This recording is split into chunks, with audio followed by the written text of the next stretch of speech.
আপনারা তো অনেক রকমভাবে ডালের রেসিপি খেয়েছেন, একবার এইভাবে ডাল বানিয়ে খেয়ে দেখুন, মুখে লেগে থাকবে।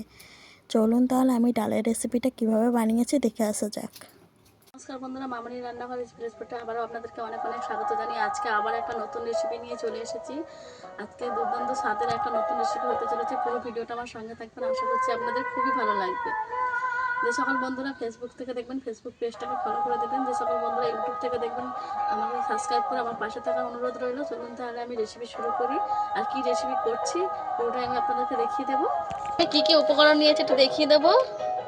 এই যে একদম কচি কচি ঝিঙে কেটে নিয়েছি, এরকম কচি কচি সাইজের ঝিঙে কেটে নিতে হবে। আর দুটো আলু মিডিয়াম সাইজের আমি ছোটো ছোটো করে কেটে নিয়েছি। চিংড়ি মাছও কেটে নিয়েছি। ডালটাকে আগে ধুয়ে পরিষ্কার করে নিয়েছি। টমেটো কেটে নিয়েছি আর একটা পেঁয়াজ কেটে নিয়েছি। লবণ হলুদ মাখিয়ে নেব, লবণ দিয়ে দেব ছোটো বাটি, তাই একটু হালকা করে এইভাবে নেড়ে চেড়ে নেব।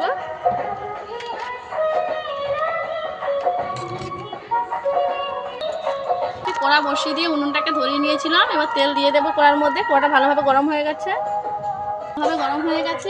হলুদ মাখিয়ে রেখেছিলাম চিংড়ি মাছটা দিয়ে দেবো।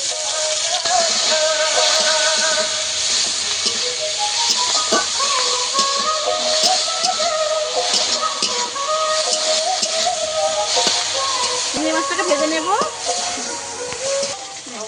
চিংড়ি মাছ এইভাবে লাল করে ভেজে নিয়েছি, তুলে নেব।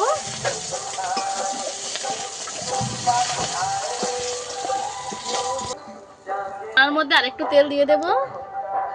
শুকনো লঙ্কা নিয়েছি, কেটে দিয়ে দেবো।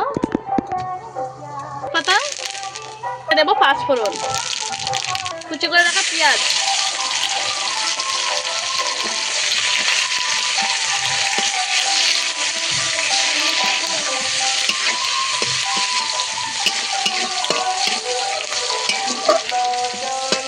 পেঁয়াজটাকে আমি একটু লাল করে ভেজে নেব।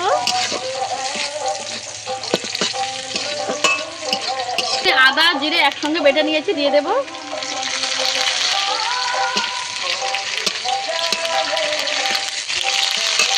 টমেটো আমি একসঙ্গে দিয়ে দেবো। এক্সট্রা করে আর ঝিঙেটাকে ভাজার কোনো দরকার নেই।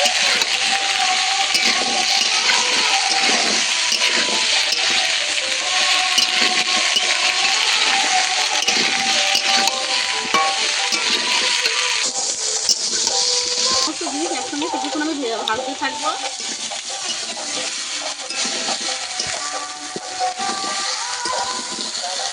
কিছুক্ষণ ভালো করে ভেজে নিয়েছি। এবার একে একে সমস্ত মশলা আমি দিয়ে দেবো। স্বাদ মতো লবণ দিয়ে দেবো, একটু লঙ্কার গুঁড়ো, জল দিয়ে কষিয়ে নেব।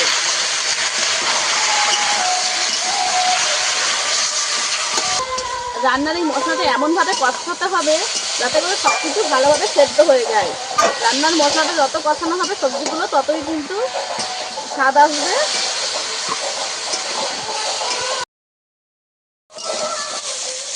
চামচ ধনে গুঁড়ো দিয়ে দেবো। মিনিট ধরে ভালো করে এইভাবে কষিয়ে নিয়েছি। যখন সবজি একদম কি বলে আদা আদি সিদ্ধ হয়ে গেছে, যে প্রায় সিদ্ধ হয়ে এসেছে ঝিঙে ঝিঙেগুলো, আমি ধুয়ে রাখা ডাল দিয়ে দেবো।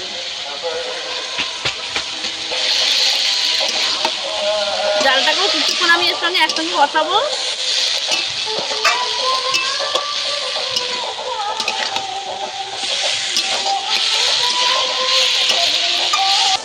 ডালটাকে কিন্তু ভালো করে একটু ভেজে নিতে হবে 2 মিনিট।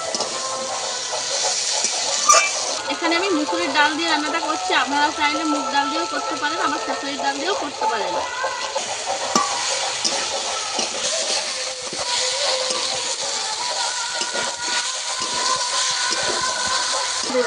কিভাবে কষাইছি আপনারা দেখেই বুঝতে পারছেন যে কেমন হয়েছে কষানোটা। এই যে ঝিঙেটা ভালোভাবে একদম ভাজার মতো হয়ে গেছে, আলুও ভালোভাবে সেদ্ধ হয়ে গেছে, ডালটাও ভালোভাবে কষিয়ে নিচ্ছি। এইভাবে কষিয়ে নিতে হবে। কষানো হয়ে গেছে, এবার পরিমাণ মতো জল দিয়ে দেবো।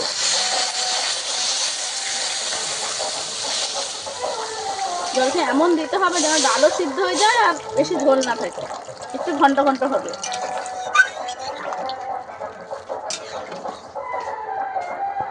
জলটা ঠিক আমি এইভাবে এতটা দিয়েছি। জলটা আন্দাজ মতন দিতে হবে।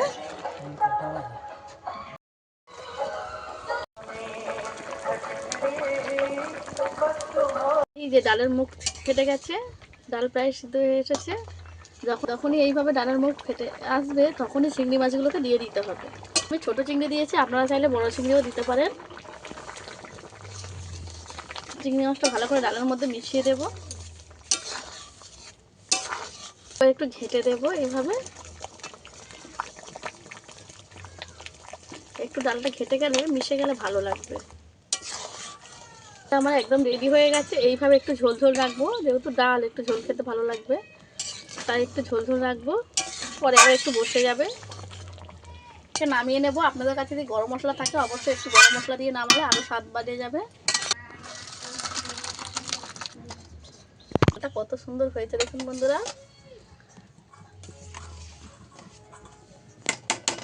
এরকম ডাল যদি গরম ভাতের সঙ্গে থাকে একদম কিন্তু জমে যাবে।